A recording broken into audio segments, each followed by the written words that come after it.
pendidikan. Dan perkenalkan, nama saya Muhammad Ari Cahya dengan NIM 2409320. Perkenalkan, nama saya Muhammad Rakan Jahan dengan NIM 2408425. Saya Dimas Awali Abdurrahman dengan NIM 2410662. Saya Niksa Yusra Juga Triada dengan NIM 2408776. Selanjutnya kita lanjut langsung ke materi. Baik, di sini ada latar belakang. Landasan filosofi pendidikan adalah fondasi teoretik yang paling mendasar dan komprehensif yang menentukan arah, tujuan, dan taktik pendidikan. Analisis ini dimulai dengan penelusuran akar kata dari filsafat hingga peran krusialnya dalam merumuskan kebijakan pendidikan yang holistik. Terus landasan filosofi pendidikan juga merupakan suatu gagasan tentang pendidikan yang menjelaskan filsafat umum yang terdiri dari metafisika, epistemologi, dan aksiologi. Dengan adanya landasan filosofi, kita akan mengetahui mengapa, apa, dan bagaimana kita mengajar atau diajar mengenai hakikat pendidikan. Selanjutnya ada definisi landasan filosofi pendidikan. Landasan filosofi pendidikan adalah seperangkat asumsi yang bersumber dari filsafat yang dijadikan titik tolak dalam pendidikan, termasuk hakikat manusia, pengetahuan, dan kehidupan melalui pendidikan.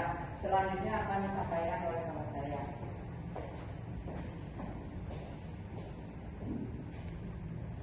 Ya, selanjutnya di sini kita masuk ke materi 3 pilar filosofis pendidikan. Untuk pilar yang pertama ada ontologi pendidikan atau hakikat realitas.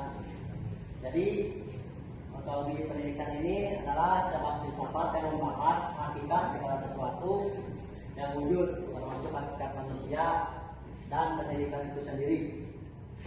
Contohnya ada di realisme dan idealisme.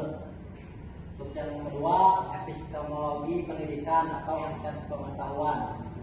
Ilmu yang sistematis tentang metode dan dasar-dasar pengetahuan, khususnya yang berkaitan dengan batas-batas dan kualitas pengetahuan. Jadi singkatnya, epistemologi pendidikan ini adalah kombinasi yang membantu kita menjawab pertanyaan yang fundamental. Untuk yang ketiga ada aksiologi pendidikan atau hakikat nilai. Cabang filsafat yang mempelajari nilai-nilai moral, etika, dan estetika yang harus ditanamkan melalui pendidikan. Ada di nilai intrinsik atau nilai yang dianggap baik pada dirinya sendiri. Kita lanjut ke materi. Nah, di sini ada beberapa poin aliran-aliran dalam landasan filosofis. Untuk yang pertama yang sudah dijelaskan di slide sebelumnya, ada idealisme. Idealisme adalah aliran filsafat yang meyakini bahwa realitas fundamental adalah gagasan atau pikiran, bukan materi. Jadi pikiran kita sendiri bukan apa yang ada di materi. Untuk yang kedua ada di realisme, pandangan yang menyatakan bahwa realitas itu ada secara objektif dan independen dari pikiran kita. Jadi realisme murni dari pikiran kita juga. Untuk yang ketiga ada materialisme. Di materialisme meyakini bahwa semua yang ada di dunia pada dasarnya ini adalah materi. Untuk yang keempat ada pragmatisme, berfokus pada konsekuensi praktis dan kegunaan dari sebuah gagasan. Jadi yang kelima eksistensialisme, aliran yang menekankan pada kebebasan dan tanggung jawab individu. Jadi untuk poin yang kelima ada dibebaskan asal setiap individu itu dapat bertanggung jawab terhadap materi atau pikiran yang disampaikan individunya sendiri. Untuk yang keenam ada positivisme atau pandangan yang menyatakan bahwa satu-satunya pengetahuan yang sahih adalah yang berasal dari pengalaman indrawi dan observasi ilmiah. Untuk materi berikutnya saya sampaikan kepada rekan saya.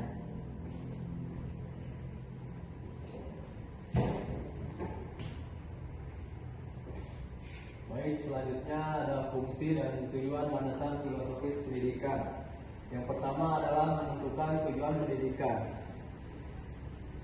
Landasan filosofis membantu menjawab pertanyaan untuk apa pendidikan itu diselenggarakan dan menentukan tujuan akhir yang ingin dicapai seperti membentuk manusia yang berkarakter dan memiliki pengetahuan yang luas.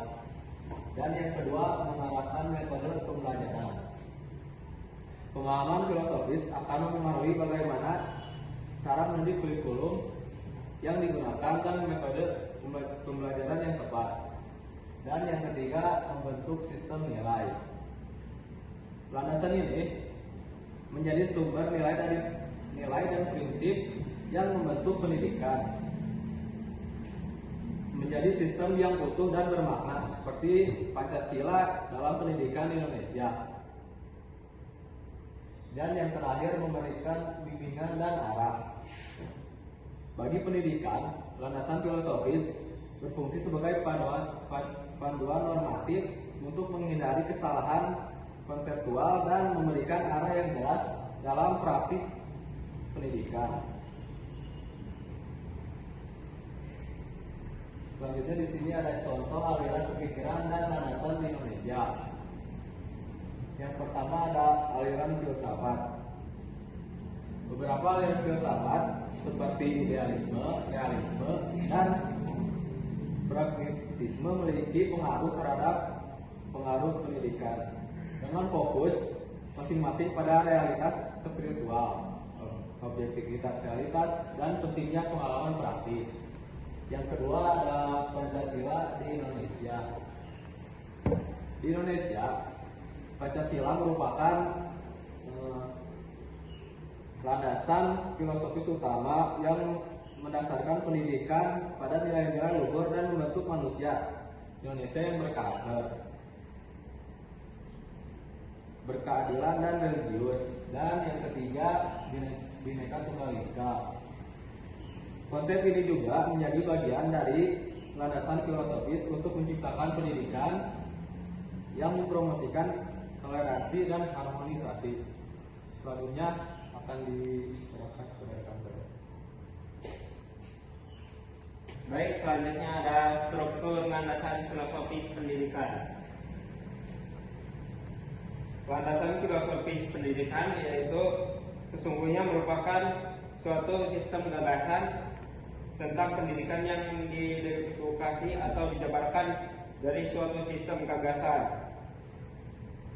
Yang pertama ada metafisika, yang kedua ada epistemologi, dan yang ketiga ada aksiologi.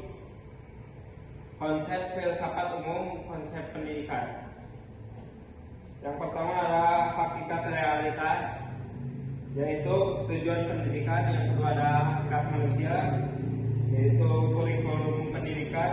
Yang ketiga adalah hakikat pengetahuan, yaitu metode pendidikan. Dan yang terakhir adalah hakikat nilai, yaitu peranan pendidik dan peserta pendidik. Selanjutnya ada karakter landasan filosofis. Landasan filosofis berisi tentang gagasan atau konsep-konsep yang bersifat normatif atau preskripsi. Sebab landasan filosofis tidak berisi konsep-konsep pendidikan yang apa adanya, melainkan pendidikan yang seharusnya atau yang diciptakan. Kesimpulannya, landasan filosofi pendidikan merupakan dasar penting dalam pelaksanaan pendidikan. Setiap aliran filsafat pendidikan memberikan perspektif yang berbeda, namun saling melengkapi untuk mewujudkan tujuan pendidikan yang ideal. Dalam konteks modern, pendidikan tidak hanya berfokus pada aspek kognitif, tetapi juga afektif, psikomotorik, serta tanggung jawab sosial.